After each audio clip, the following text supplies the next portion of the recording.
Здравствуйте, дамы и господа. Приветствую всех адекватных россиян. Ассаламу алейкум, уважаемые кавказцы.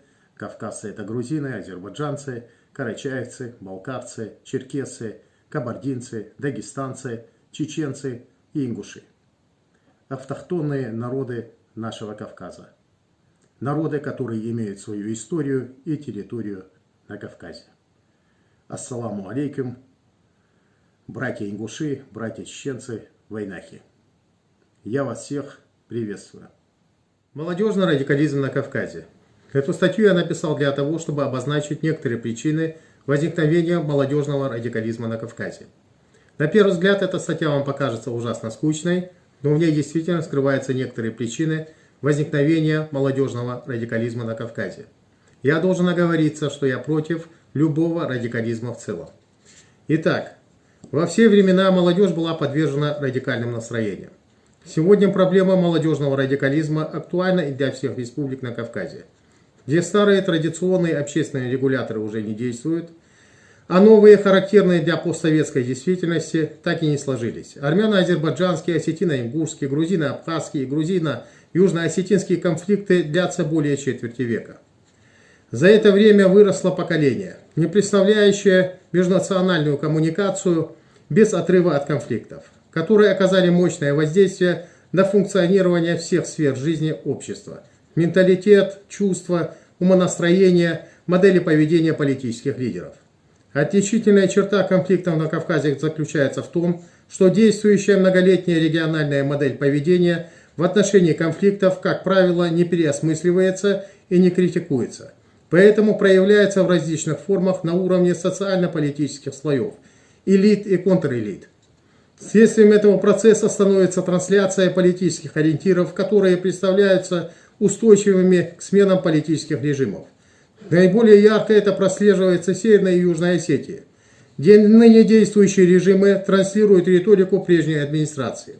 В случае в Осетии молодежный радикализм проявляется в этноцентризме, которым манипулирует осетинская внутренняя политика, усматривающая в нем решение проблем консолидации общества, а также укрепления культурной обособленности. В Ингушетии же и Грузии это во многом обусловлено идеей сохранения и защиты национальной государственности, разрушение которой предусматривает или допускает осетинский сепаратизм. Для Грузии особую значимость приобретают ментальные установки современного абхазского общества, которое болезненно реагирует на вопросы изменения этнических соотношений в самой Абхазии.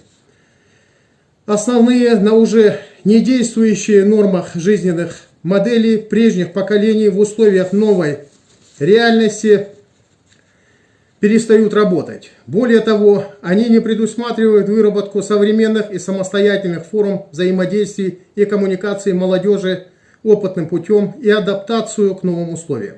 Подобные процессы также чреваты пагубным последствиям вплоть до конфликта между поколениями. В процессе социализации нового поколения возрастает стремление как можно быстрее влиться в уже сформированную систему общественных отношений. В том случае, когда невозможно достигнуть желаемого, становится существенной преградой, возникает желание любыми способами, в том числе радикальными, изменить существующее положение. Некоторые республики Кавказа сегодня находятся в условиях разрушительного межкультурного взаимодействия, кризиса, экономической блокады, падения традиционных моральных норм и авторитетов.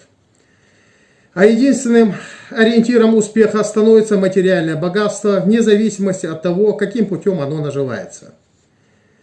Нерешенные межнациональные конфликты в подобных процессах выступают в роли производных бытовых проблем молодых людей, которые только готовятся к тому, чтобы вступить в взрослую жизнь и создать свои семьи.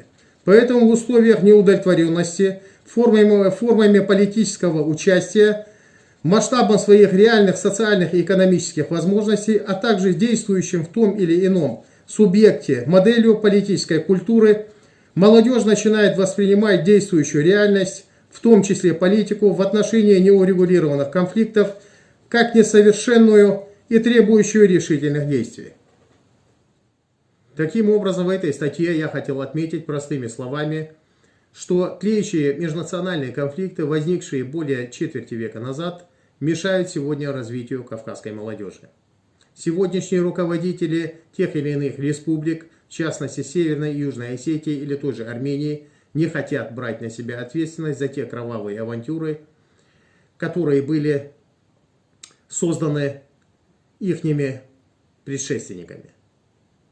Таким образом, создавая новые очаги межнациональной и межрелигиозной ненависти, обрекая сегодня кавказскую молодежь на ненависть и радикализм.